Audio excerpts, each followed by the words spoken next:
Bonjour à tous, shalom à tous plutôt. Dans ce jour du mercredi 18 décembre, 2024, soit plutôt le 17 Kislev 5785, jour ô combien important, puisque je fais quelques livrets Torah, on va dire ça comme ça. Quoi qu'il en soit, est-il permis d'élever un chien à la maison? Un chien, un chat, mais surtout un chien. Alors, on va faire court, d'accord?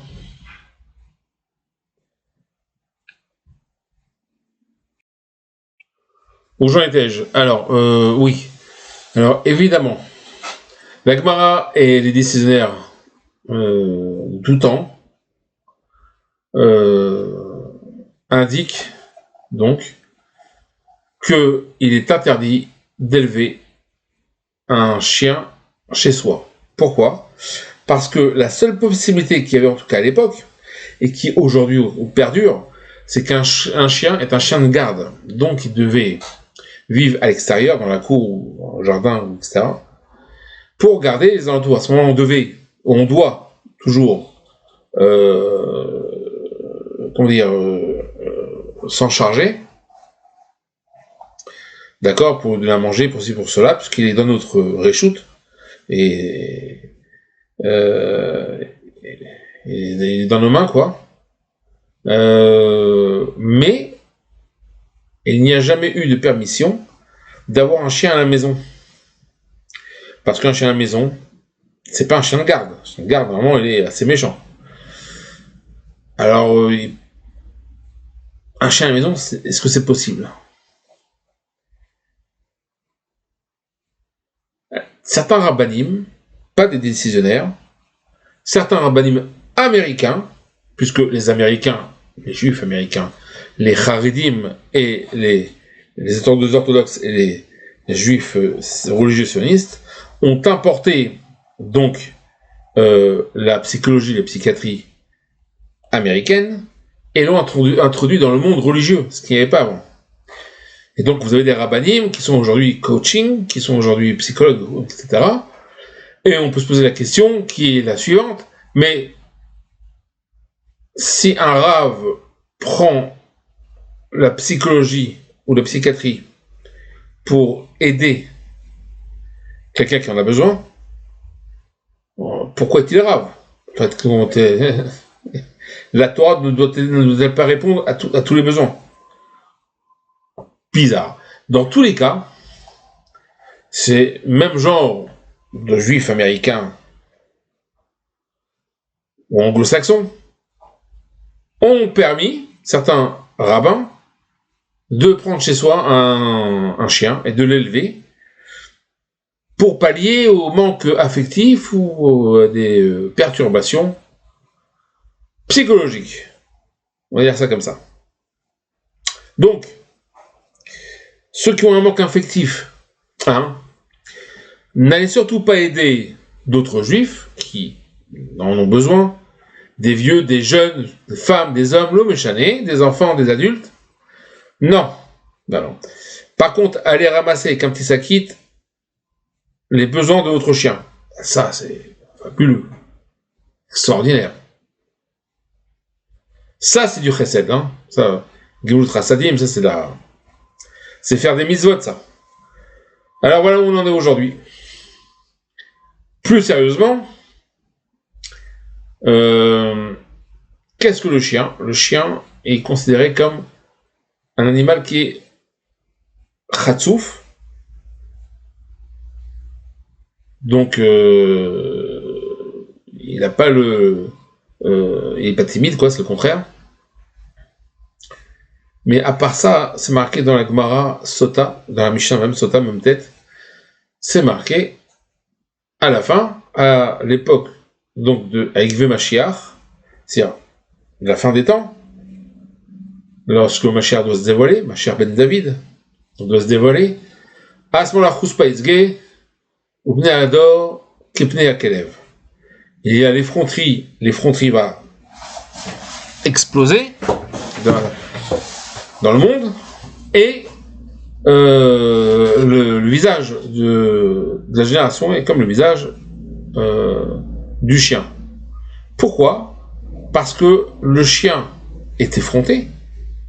Ceux qui ont un chien, ils le savent, à tel point que lorsqu'il a sa place sur le divan, on ne peut pas l'enlever. Il va partout, etc., etc. Mais le chien, dans la Torah, a une place spéciale, puisque au second temple, c'est une moute, une forme de chien qui descendait du ciel, alors qu'au premier temple, c'était une forme de lion en feu qui descendait pour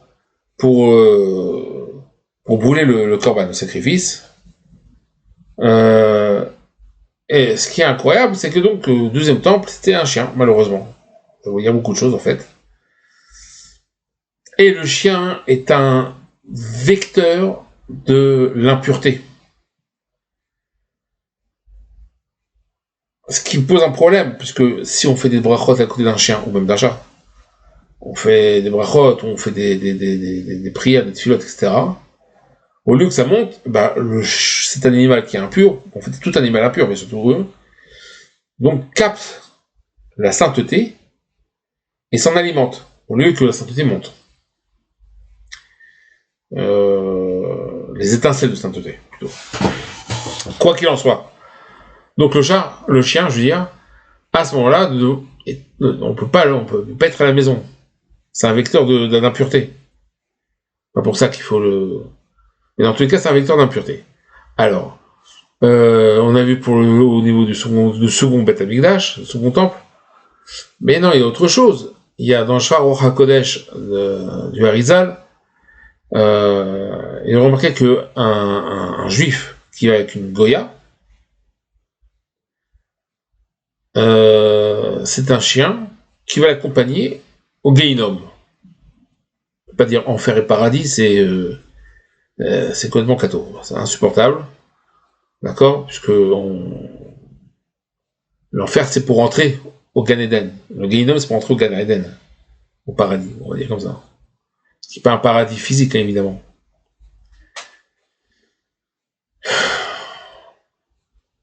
Quoi qu'il en soit.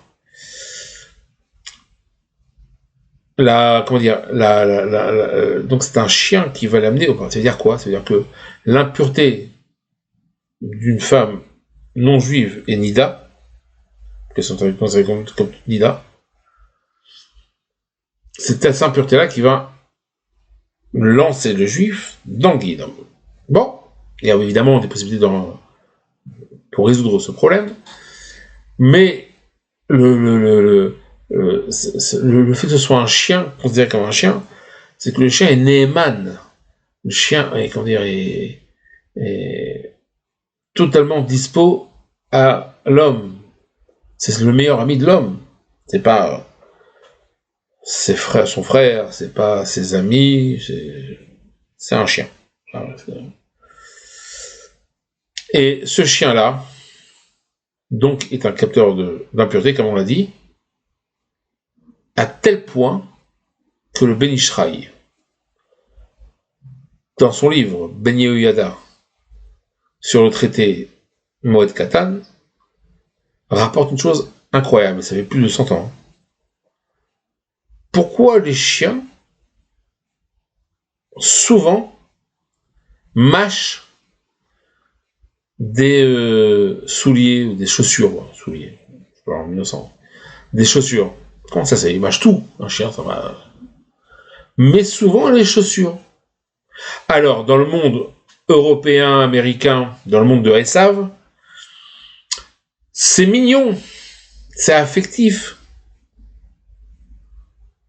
Dans notre monde à nous, ce n'est pas affectif.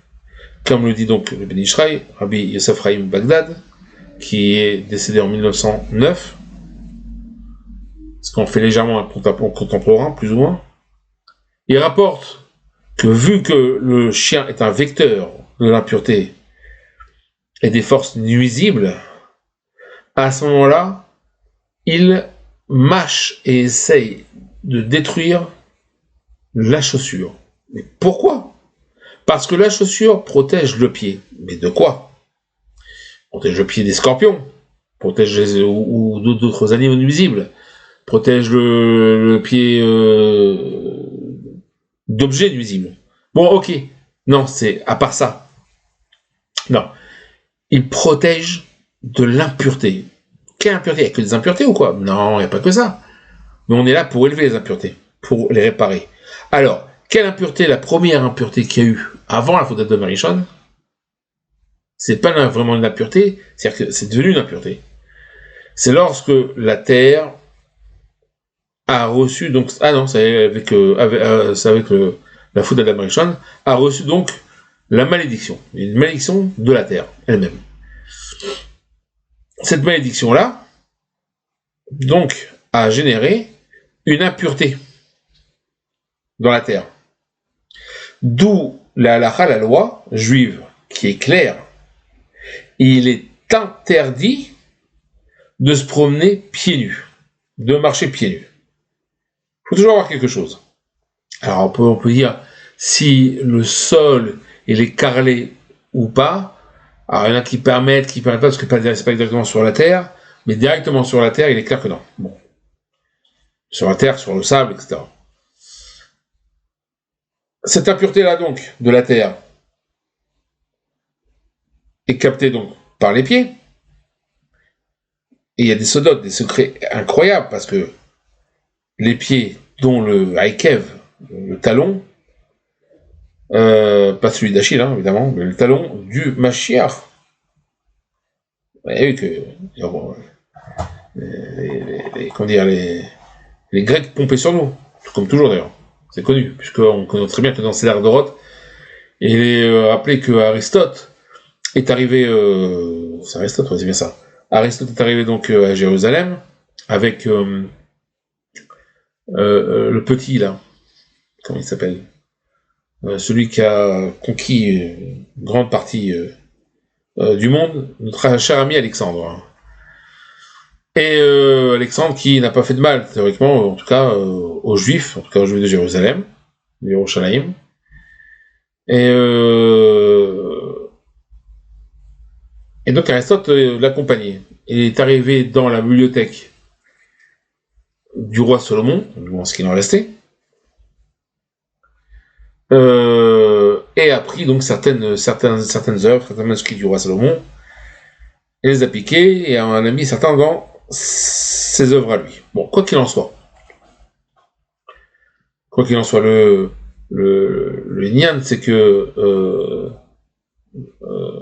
donc le chien est préposé donc à une force comme ça spirituelle d'impureté, et du fait que les chaussures protègent l'individu des forces d'impureté dues à la malédiction de la terre, à ce moment-là, il est poussé par ces forces nuisibles, ou lui-même est poussé plutôt à se venger et à essayer donc d'éradiquer ceux qui protègent des forces nuisibles, de l'impureté, c'est-à-dire les chaussures elles-mêmes.